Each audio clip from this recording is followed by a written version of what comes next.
الحمد لله الحمد لله رب العالمين والصلاة والسلام على رسوله الكريم وعلى آله و اصحابه اجمعین.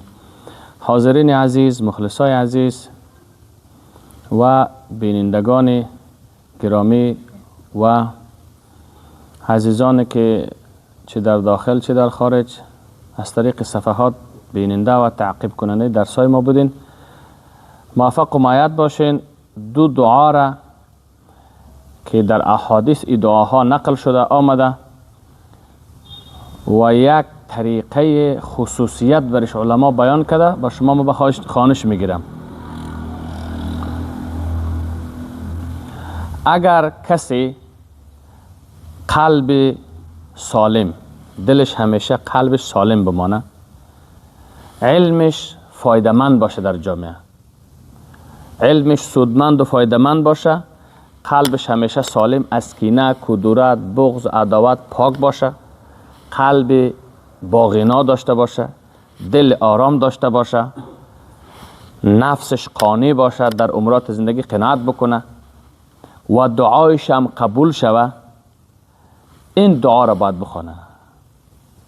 اگر کسی قلبش سالم بمانه از امراض، اگر میخواه علمش فایدش به ملت برسه، بسیار دانشمند است، بسیار علما است، بسیار اساتید است، ولیکن از علمش کسی فایده نگرفته، همونطور که با داشتن خزانه علمی زیر خاک رفته. اگر قلبتان سالم بمانه، علمتان با منفعت باشه، سودمند باشه، فایده‌مند باشه، نفستان قناعت بکنه. این نفسا قناعت نمیکنه که ما از مردم میخوریم، و دعاهایتان قبول شوه، دعایتان یکی به یک قبول شوه، خواستین اگر دعا قبول شوه، این دعا را باز بخوان، الله دعایتان قبول میکنه، نفستان قانع میکنه، علمتان همیشه خوانده برو، برکت دعا سودمند میگردانه. اللهم اینی اعوذ بک من قلب اگر تجویدی میخوانین، لا یخشع، و من دعاء لا يسمع، و من نفس لا تشبع، و من علم لا ينفع، اعوذ بك من هؤلاء الاربع. متوجه هستین؟ این دعا عربی شمیست.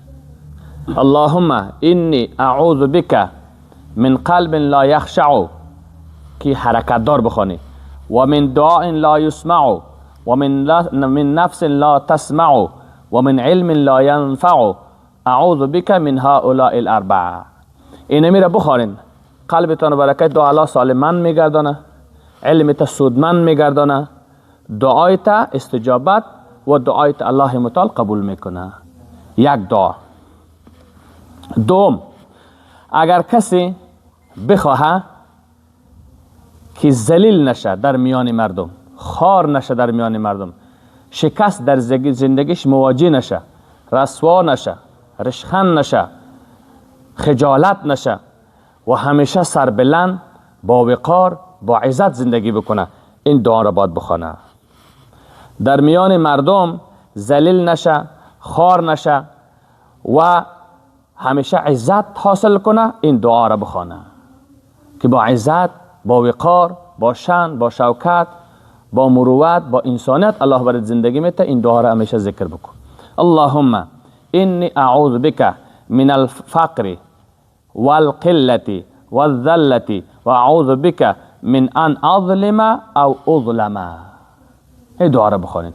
اللهم اینی اعوذ بک من الفقر والقلة والذلة و اعوذ بک من ان اظلم او اظلم.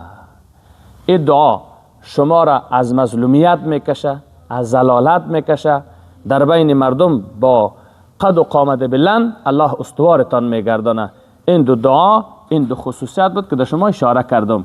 الله متعال زبان ذاکر و گویا در همین دعاهای خوب و ویژه به ما شما نصیب بگردانه.